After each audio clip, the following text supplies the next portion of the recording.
कि इस वक्त जो हालात हैं मिडिल ईस्ट में, ईरान, अमेरिका, इजराइल और बाकी अरब देशों के, इनको लेकर कई बड़ी सनसनीखेज खबरें सामने आई हैं और ये ऐसे खुलासे हैं जो आपको साधारण तौर पर नहीं मिलेंगे, लेकिन मैं कोशिश करूंगा कि आपको इनसाइड स्टोरी जो है वो बताने की कोशिश करूं। देखिए, एक बड़ी खबर आई है जो कि अमेरिका की तरफ से आई है, अमेरिका के सोर्सेज से आई है और बताया ये जा रहा है कि अमेरिका और इजराइल ने एक प्लान तैयार किया है जिसके तहत यह तय किया गया है कि नवंबर तक, यानी जो अगला भी महीना आएगा, आगे इसी साल नवंबर आएगा, तब तक ईरान के ऊपर कोई बड़ी स्ट्राइक ना की जाए, गजा में कोई बड़ा ऑपरेशन ना किया जाए और लेबनान में हिजबुल्लाह के खिलाफ भी कोई बड़ा ऑपरेशन ना किया जाए। अब सवाल यह है कि नवंबर क्यों तय हुआ है? क्योंकि दोनों जगह मिड टर्म पोल्स हैं, अमेरिका में भी और इजराइल में तो चुनाव है, इलेक्शन है। ऐसे में एक बड़ी रणनीति तैयार हुई है अमेरिका और इजराइल के बीच में कि नवंबर तक जो है वो कोई बड़ा अटैक ना किया जाए और इस दौरान इकोनॉमिक ब्लॉकेड यानी ईरान की अर्थव्यवस्था को ब्लॉक करने की कोशिश की जाए। ये प्लान तैयार किया गया है। देखिए, जो खबरें हैं छप रही हैं जो वेस्टर्न मीडिया में, अगर आप उसको एनालाइज करें, the United States and Israel are setting into a strategic pause across the Middle East. Strategic pause, जैसे रिमोट कंट्रोल चलता है, जब आप टीवी चलता है या फिल्म चल रही होती है, आप उसको रिमोट से पॉज बटन दबा देते हैं तो सब कुछ वहीं रुक जाता है। फिर जब मन आता है आगे तो आप उसको प्ले दबा देते हैं और वो फिर से शुरू हो जाता है। बिल्कुल इसी तरह से इजराइल और अमेरिका ने कहा जा रहा है कि पॉज बटन दबा दिया है, यानी फिलहाल हमले नहीं करने हैं, चीजों को रोका जाए। अमेरिका इस हालत में नहीं है फिलहाल, इंटरसेप्टर्स तबाह हो गए हैं, मिसाइल्स जो है पेट्रियट थाट तबाह हो गए हैं, बेसिस जल गए हैं। अमेरिका इस पोजीशन में नहीं है कि अकेला हमला कर पाए। इजराइल इस समय हमला करता है तो उसका बड़ा नुकसान जो है वो चुनावों में देखने को मिलेगा और फिर से एक बार पूरे अरब देश जलेंगे। ऐसा नहीं है कि सिर्फ ईरान और इजराइल की वॉर होगा, वो अरब सऊदी भी जलेगा और यूएई भी जलेगा और वो बहरीन और जॉर्डन पर फिर हमले होंगे। अमेरिका की सारी कंपनीज तबाह की जाएंगी, यानी बड़ा इकोनॉमिक नुकसान होगा। इसलिए चुनावों को देखते हुए डोनाल्ड ट्रंप और नेतन्याहू ने प्लान तैयार किया है कि नवंबर तक कुछ ना किया जाए, नवंबर के बाद फिर से बड़ी स्ट्राइक की जाए। बात नंबर 1। 3 बयान आपको बताता हूं, बड़े छोटे छोटे और फास्ट। रूस की तरफ से यह वार्निंग दी गई है ईरान को, केजीबी की तरफ से, और एक बड़े उनके फॉरेन पॉलिसी से जुड़े एक बड़े अधिकारी की तरफ से यह कहा गया है कि नवंबर में या नवंबर के बाद ईरान में ग्राउंड ऑपरेशन हो सकता है। यानी केजीबी और रूस तो बड़ी सटीक वार्निंग दे रहे हैं कि भाई नवंबर के बाद ग्राउंड ऑपरेशन के लिए तैयार रहिए, अमेरिका हमला करेगा और बहुत बड़ा हमला करेगा। यह रूस का बयान आया। चीन अपना डेलीगेशन भेजता है ईरान और बताया जाता है कि इस डेलीगेशन की मोहसिन रजाई साहब से मुलाकात हुई है और ये बड़ा प्लान तैयार हुआ है कि हॉर्मुज लंबे समय तक बंद रहेगा। हॉर्मुज अभी खुलेगा नहीं आसानी से, अब ये लंबा मामला खिंच गया है, आगे फंस गया है।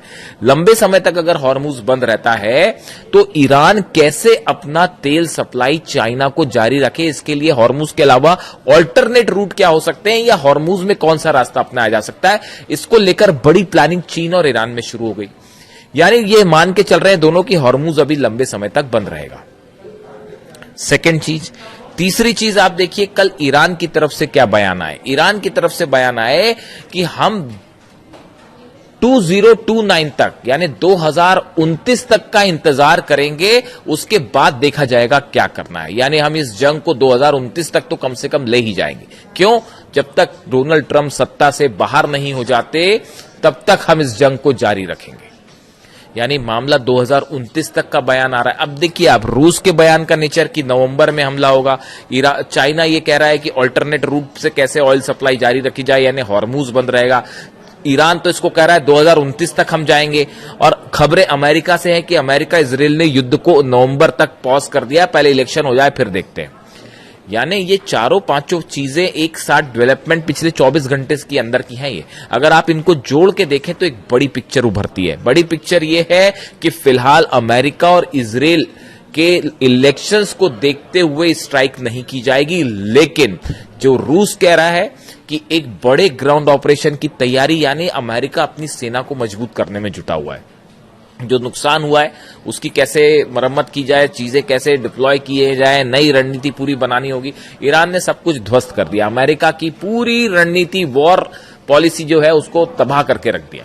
अब उसके बाद कहानी यह है कि कैसे जो है अमेरिका रीग्रुप हो और उसके बाद क्या हमले की प्लानिंग हो, क्या स्ट्रैटेजी हो, इस पर विचार चल रहा है। लेकिन इसके साथ एक और बड़ी अहम खबर है। देखिए, ऐसा बताया जा रहा है, जो कि तमाम डिफेंस सोर्सेस में, सर्कल्स में ये खबरें हैं। दो तरह की खबरें होती है, एक तो होती है जो अखबारों में छप गई, मिडिल ईस्ट के अखबार छाप रहे हैं, न्यूज एजेंसी छाप रही हैं, इजराइल के अखबार छाप रहे हैं, या अमेरिका में जो है खबरें आप तक आती है, एनालिसिस होती है, दर्शकों तक आता है और वो खबरों के रूप में लिया जाता है। लेकिन एक होते हैं डिफेंस थिंक टैंक्स, जो कि हर घटना के पीछे की सच्चाई समझने की और सामने लाने की कोशिश करते हैं। तो ये जो थिंक टैंक्स हैं, जो कि अमेरिका से जुड़े हैं, इजराइल से जुड़े हैं, ईरान से जुड़े हैं, जो कि सब हालात पर नजर रखते हैं, इनमें एक नई चीज की चर्चा हो रही है और वो चर्चा ये है, देखिए, अमेरिका ने नेटो के साथ मिलकर एक एलाइड फोर्सेस बनाई थी।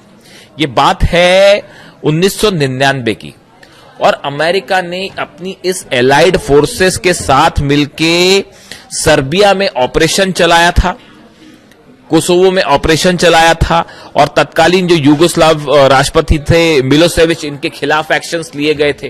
कोसोवो से इनकी सेना वापस आई थी। उस समय जो एलाइड फोर्सेस बनाई गई थी, देखिए, आप इसका थोड़ा सा जिक्र करना जरूरी है क्योंकि ईरान वॉर से जुड़ रहा है मामला। अमेरिका ने सीधे तौर पर कोसोवो पर कभी हमला नहीं किया। इसके विपरीत 1999 में अमेरिका ने नाटो सहयोगियों के साथ मिलकर सर्बिया के खिलाफ सैन्य अभियान चलाया था, और जो राष्ट्रपति थे मिलोसेविच, उनकी नीतियों के खिलाफ ये था। कोसोवो में अमेरिका और नाटो के सहयोगी के द्वारा चलाया गया ऑपरेशन एलाइड फोर्स इसका नाम रखा गया था। 24 मार्च 1999 से 10 जून 1999 तक चला। 78 दिनों का यह बड़ा सैन्य हवाई हमला था। यह अभियान यूगोस्लाविया के राष्ट्रपति स्लोबोदान मिलोसेविच की सर्बियाई सेना द्वारा कोसोवो में जो वो जिस तरह से उन्होंने कब्जा करने की कोशिश की है, वहां पर जो अपना प्रभाव जमाने की कोशिश कर रहे थे, इसके खिलाफ यह ऑपरेशन था। 78 दिनों के हमलों के बाद यूगोस्लाविया ने घुटने टेके अपनी सेना को कोसोवो से वापस हटा लिया, यूगोस्लाविया ने, और उसके बाद फिर वो अंतर्राष्ट्रीय शांति बल वहां पर पहुंच गया। अब देखिए, ये जो कोसोवो में ऑपरेशन हुआ, अमेरिका ने जो सर्बिया के खिलाफ ये ऑपरेशन किया था, इसमें एलाइड फोर्सेस बनाई गई थी नेटो के सहयोग से। एक एलाइड, इसका ऑपरेशन ही नाम एलाइड फोर्सेस था, यानी कई देश मिलकर ऑपरेशन करेंगे कोसोवो में, और सर्बिया के खिलाफ ये ऑपरेशन किया गया। उसके भी 3 स्टेज थे। पहले बम्बार्डमेंट किए गए, पहले कुछ जगह तय की गई कि यहां पर बम्बार्डमेंट करेंगे, और इनका मानना था कि यूगोस्लाविया के जो राष्ट्रपति हैं वो झुक जाएंगे अमेरिका के सामने, तो उन्होंने पहले दौर की बम्बार्डमेंट किए, वो नहीं माने। फिर दूसरे दौर के बम्बार्डमेंट किए गए, उसके बाद भी नहीं माने। फिर तीसरे लेवल के बम्बार्डमेंट हुए। अब हो ये रहा है, बड़े सारे एक्सपर्ट से बताते हैं कि ये जो कोसोवो प्लान था अमेरिका का, जो 1999 में किया गया, एलाइड फोर्सेस बनाई गई, बिल्कुल यही प्लान जो है वो अब ईरान के लिए तैयार किया जा रहा है। और इसमें सबसे बड़ा मोहरा अमेरिका ने किसी को बना रखा है, तो वो बना रखा है सऊदी अरब। यानी देखिए, 2 फ्रंट खोलने की तैयारी है कि इजराइल एक तरफ से हमला करेगा, दूसरी तरफ से अमेरिका हमला करे, और एक एलाइड फोर्स बना दी जाए जिसका लीड, जिसको सऊदी अरेबिया करे, और जिसमें कई अरब देश शामिल हो, और ये इनकी सेना मिलकर जो है ईरान के खिलाफ ऑपरेशन करे।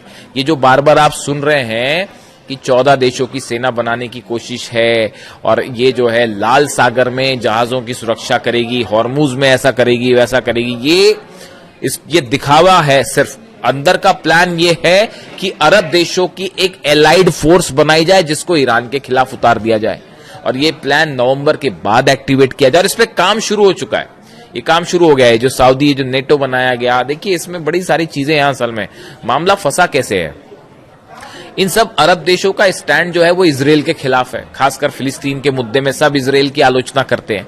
तो मामला यहां बिगड़ जाता है कि अगर इजराइल इनके साथ आ जाए, जो कि आएगा नहीं कभी, कोई भी मुस्लिम देश जो है वो इजराइल को अपने साथ लाने को तैयार नहीं होगा, तो ऐसे हालात में एक तो इजराइल का विरोध, यहां पर मामला जो है वो फंस जा रहा है।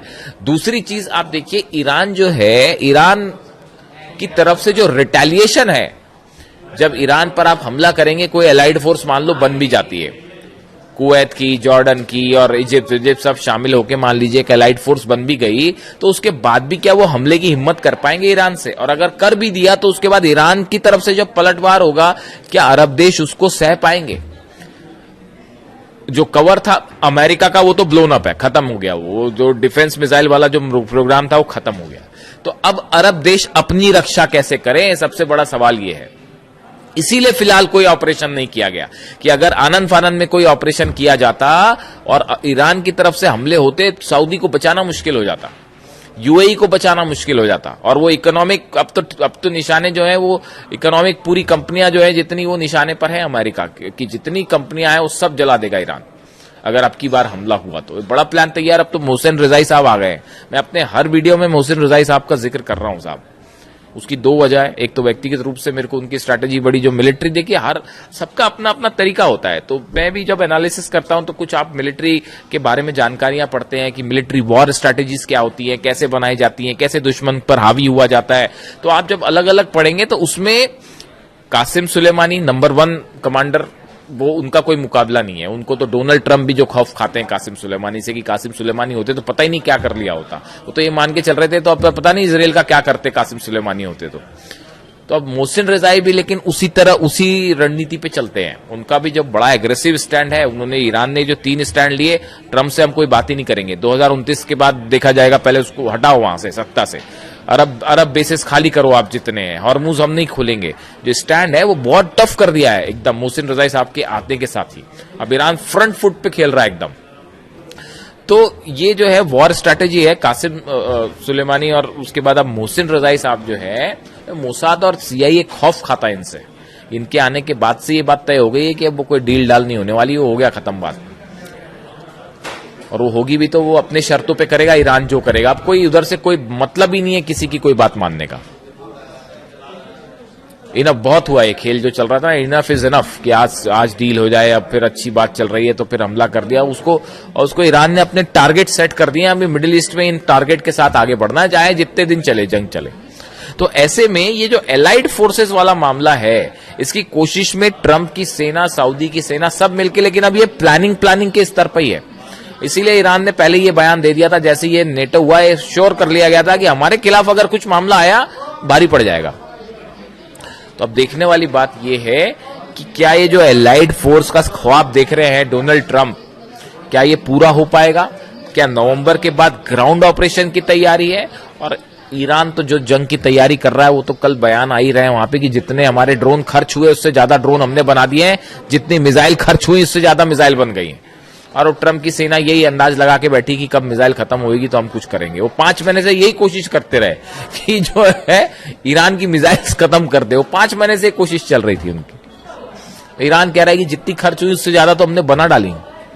तो अब हालात ये है कि ये पूरी वस्तु स्थिति जो आपको देख के भले ऐसा लग सकता है कि अभी जंग रुकी हुई है, हमले नहीं हो रहे हैं, लेकिन पर्दे के पीछे बड़े सारे खेल जारी हैं। मिडिल ईस्ट असल में ऑयल और गैस, नेचुरल रिसोर्सेस का क्या कहें आप, हब है, हब। यहां सब कब्जा करना चाहते हैं, सब अपना प्रभाव लगाना चाहते हैं यहां के रिसोर्सेस के चलते। अब हर देश अपनी समझ के मुताबिक, इसीलिए ईरान कह रहा है कि अपनी समझ से काम करिए, किसी की गोद में मत बैठिए। अमेरिका कोई बचाने नहीं आने वाला। यही बात अली खामनी साहब ने भी कही थी। Anyway, thank you so much. Video कैसा लगा कमेंट करके जरूर बताएं। मैं आपके सारे कमेंट्स पढ़ता हूं, कोशिश होती है जवाब भी देने की। Thank you so much.